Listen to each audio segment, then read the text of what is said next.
سنا ہے کہ آپ کا نام پرویز ہوتا تھا؟ جی مجھے بچپن میں پرویز ہی نام میرا رکھا گیا تھا. گھر والے مجھے، میری بڑی بہنیں مجھے اب بھی پیجی کے نام سے پکارتے ہیں. اچھا، میرے پرانے دوست جو ہیں وہ مجھے پیجی کے نام سے یاد کرتے نہیں تو کیا وجہ ہوئی؟ ہیں. اس کی وجہ یہ تھی کہ کیونکہ ہمارا تعلق بزرگان دین سے ہے. ایک صوفی میرے والد صاحب کے پاس تشریف لائے. جب میرے والد صاحب نے مجھے پرویز کے نام سے آواز دی تو وہ چونک گئے. انہوں نے کہا کہ یہ نام فوراً بدلیں آپ. انہوں نے کہا جی اس کی وجہ، انہوں نے کہا جی کہ یہ سرکار دو عالم کا خط جو تھا، ایران کے بادشاہ کا نام تھا پرویز، جی اس نے خط پڑھ دیا تھا، تو آپ اس کا نام فوراً. پھر انہوں نے کہا کہ آپ ہی نام تجویز کریں. پھر انہوں نے پھر مراقبے میں گئے وہ کافی دیر تک. پھر اس کے بعد انہوں نے میرا نام نصرت علی رکھا. ہاں. اور یقیناً یہ نام بہت مبارک ثابت ہوا. خاص میرے والد صاحب کا انتقال ہوا تو جتنے میرے تمام شاگرد تھے والد صاحب کے، وہ کہہ رہے تھے کہ آپ گا سکتے نہیں. اور میرا آواز اتنا برا تھا کہ مجھے، آپ کے جو والد صاحب تھے ان کی خواہش تھی کہ آپ کو ڈاکٹر بنایا جائے، جی لیکن ہم یہ سوچتے ہیں کہ ڈاکٹر تو ہزاروں لاکھوں کی تعداد میں ہیں، لیکن نصرت فتح علی خان پوری دنیا میں ایک ہے.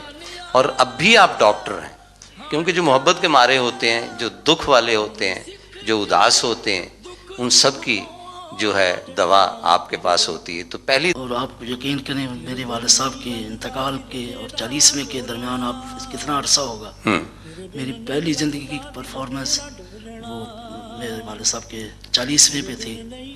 اور جب میں نے گایا وہاں تو سبھی جتنے بھی ہمارے بیٹھنے اٹھنے والے لوگ تھے، گانے بجانے والے لوگ تھے، سب نے بہت تعریف کی کہ بہت اچھا ہے. یہ آپ کی پہلی پرفارمنس تھی. جی ہاں. اور دو شعر اپنے والد اور اپنے تایا مرحوم استاد فتح علی خان مبارک علی خان کی بنائی ہوئی کمپوزیشن اور ان کے انداز میں تھوڑا سا پیش کروں گا، کیونکہ یہ انداز وہ اپنے ساتھ ہی لے گئے اور مجھے بچپن سے ان کو سننے کا جو تجربہ ہوا تھوڑا سا میرے ذہن میں ہے. آپ نے ایک خاص عہد جو تھا اس کو زندہ کر دیا، اور یقیناً آپ کے والد صاحب میں جو کمال تھا اس کے اثرات بھی، اور اس کے اثرات اس حد تک جو ہمارے دلوں کو چھوتے ہیں آپ کی آواز میں ہم نے سنے. بہت بہت شکریہ.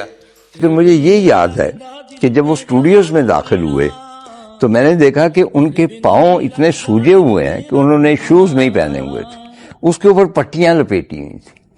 اور مجھے افسوس بھی ہوا، میں نے کہا کہ اتنا بیمار شخص ہے، اور میں نے اتنا انسسٹ کیا اس پروگرام کے لیے. ان کی گائیکی کے آخری پروگرام تھے موت سے پہلے.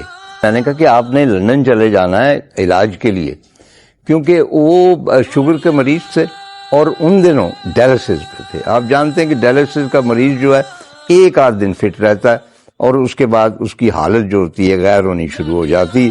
میرا خیال پہلی مرتبہ ٹیلی ویژن پہ ان کی بیٹی نزا بھی آئیں اور ان کی بیگم بھی آئیں.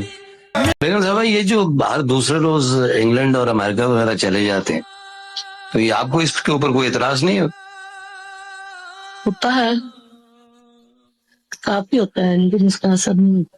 ان کے اوپر اثر نہیں ہوتا؟ اچھا، اگر یاد کرتے ہیں جب کبھی آپ کے پاس جب ہوتے ہیں تو کبھی گنگناتے ہیں یا کچھ سناتے ہیں آپ کو؟ سناتے ہیں مجھے، کیا سناتے؟ کوئی بھی ٹیون نہیں بنائے تو مجھے ضرور سناتے ہیں کہ یہ کیسی بنی ہے. کوئی خاص شعر یا کوئی خاص مصرع آپ کے لیے، آپ کو دیکھ کے سامنے بٹھا کے؟ پیچھے مجھے یاد نہیں ہوگا. یہاں بیٹی بھی ماشاءاللہ ندا بیٹھی ہوئی. تو بیٹے، آپ تو مجھے یہ بتائیں کہ آپ اپنے ابو کی کیسٹس جو ہیں وہ سنتی ہیں؟ جی سنتی ہوں. کون سی کیسٹ اچھی لگتی؟ سیا گانا سچ جی. وہ بہت پسند؟ جی مست مست بہت پسند ہے.